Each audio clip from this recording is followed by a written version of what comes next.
Hello guys, this is Julia, and today's card was inspired by a card by Stephanie Klauck that I had seen on Instagram, and I will be linking to this card in the video description below. And I am using my Altenew stamps. This is, I think it's Beautiful Day. It's Peony Bouquet. All these flower stems. But first of all, I'm grabbing this piece of scrap cardstock, and I'm using my Versamark ink pad just to sliding it along the edge. And then I'm using some Wow gold embossing powder to create my own glitter paper. Jennifer McGuire uses this technique all the time, and it's just so easy to create your own glitter paper. And you can see here that I'm heat embossing the embossing powder. It's just magical. I love it. I haven't done heat embossing in so long.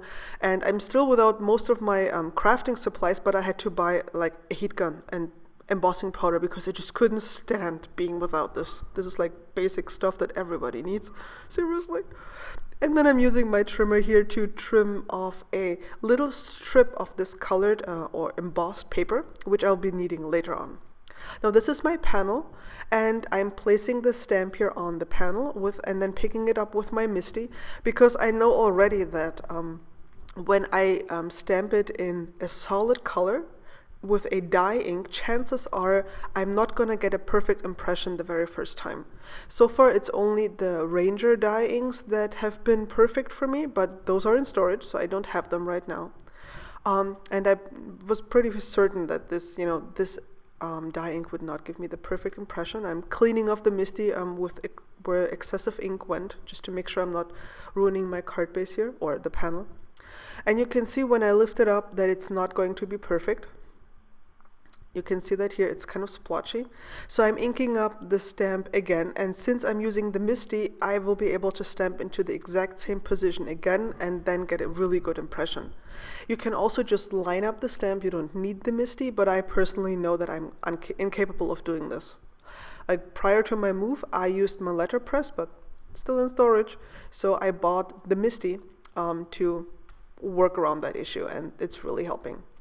Now, since this is a stamp set that you build up, you have several layers to an image.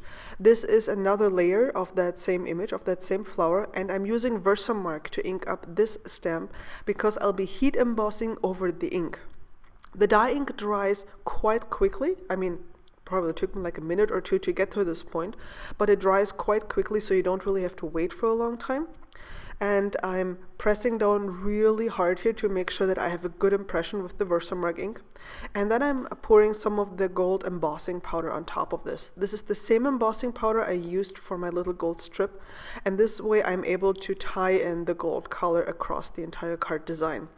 And here again, magic happens. I just love heat embossing. It's just, makes me happy every single time, especially if you have a yummy color like this one. All the supplies I'm using, all the inks, the name of the embossing powder, etc., it will be all listed in the video description below. And I hope you can see here the beautiful shimmer that you get from that gold embossing powder. I also added some more images from the same stamp set, and I'm using my VersaFine Onyx Black pigment ink, so I would get a nice, rich, deep black impression. Next up, I adhered the strip of gold embossed paper to the edge of my card. I used glossy accents on the back. I didn't have my Tombow Mono storage, but if you have that, rather use that one, because that will not leave any glossiness if it seeps out to the side. And then I used just some adhesive tape on the back, and I'm adhering a strip of this pattern paper to the side. I just love the how it looks like this pattern paper off to the side. It's very modern, a very stark contrast, and I think it looks really, really beautiful, especially once I've trimmed it down. Here's a close-up. I added a sentiment to the card and some sequins by Pretty Pink Posh, and the gold embossing just trims beautifully when you tilt the card in the light. And as I said, this is inspired by Stephanie Klauck. Her design is very similar, and I'll be linking to her card so you can see where I got my inspiration from. Thank you so much for watching today. I hope you got inspired. If you liked the video, please leave me a thumbs up or a comment. I would really love to hear from you. Cheers!